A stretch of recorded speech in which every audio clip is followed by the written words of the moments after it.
Welcome class 8 Sakina public school. Physics में हम chapter second density के ऊपर बात कर रहे हैं। हमने इससे पहले आपको बताया था कि डेंस होना क्या है और किस तरह से चीज़ें डेंस होती हैं और उनकी डेंसिटी बढ़ती है।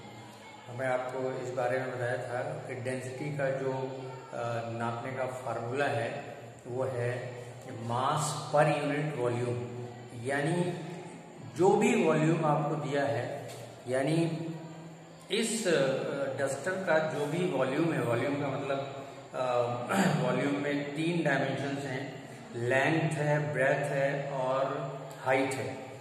इसमें लेंथ, ब्रेथ और हाइट ये तीनों ही अलग अलग देखेंगे तो ये फंडामेंटल फिजिकल क्वांटिटीज हैं, लेकिन इनका प्रोडक्ट लेंथ, विड्थ और ब्रेथ और हाइट का जो प्रोडक्ट है वो प्रोडक्ट आपको देता है वॉल्यूम।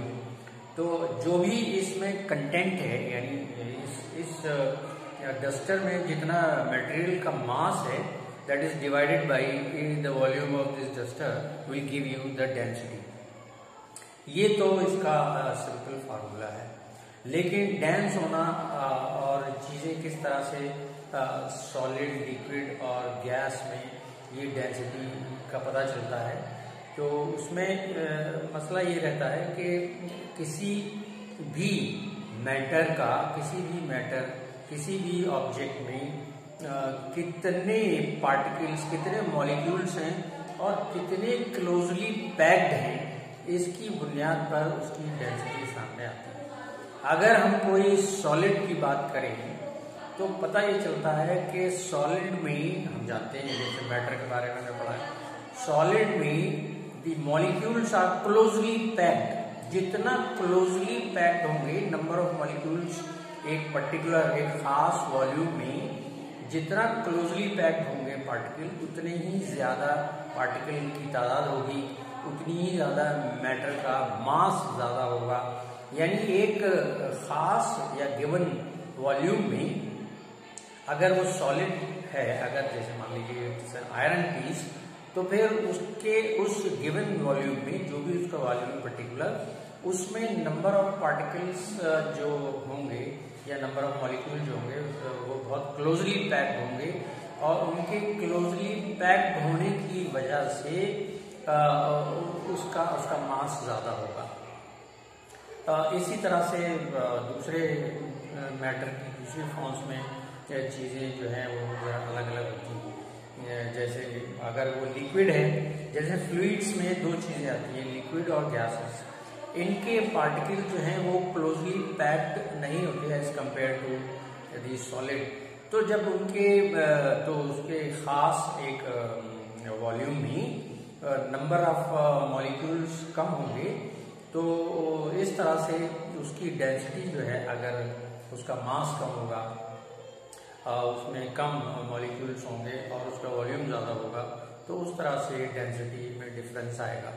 यानी नंबर ऑफ मॉलिक्यूल्स या मास के बढ़ने घटने से और वॉल्यूम के घटने बढ़ने से डेंसिटी घटती बढ़ती है।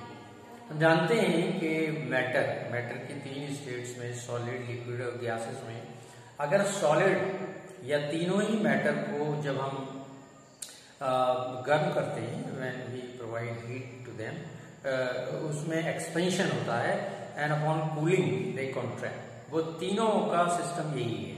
तीनों मैटर जो है वो कूलिंग पर कॉन्ट्रैक्ट करेंगे और हीटिंग पर वो एक्सपेंड करेंगे। तो ये एक्सपेंशन, अगर हम सॉलिड की बात करें तो 20 डिग्री सेल्सियस तक, मान लीजिए 25 से 45 तक हमने उसको हीटअप किया, तो 20 डिग्री सेल्सियस तक हमारी बुक कहती है कि बहुत ज़्यादा एक्सपेंशन पता नहीं चलेगा, बहुत ज़्यादा एक्सपेंशन नहीं होगा। लेकिन इसके बाद अगर और ज़्यादा इसको हीटअप किया जाए, 20 डिग्री सेल्सियस ज़्यादा हीट दी जाए, तो फिर एक्सपेंशन शुरू होता है। तो इसका मतलब ये हुआ सॉलिड में 20 डिग्री सेल्सियस तक बहुत ज़्यादा एक्सपेंशन नहीं होता, लेकिन फ्लूइड्स में यानी लिक्विड और गैसेस में ये एक्सपेंशन बहुत देखा जाता है। यानी जब इसको हम हीट अप करते हैं तो इसमें बहुत ज़्यादा एक्सपेंशन होता है, चाहे वो लिक्विड हो चाहे वो गैसेस हो। चलिए आज इतना ही।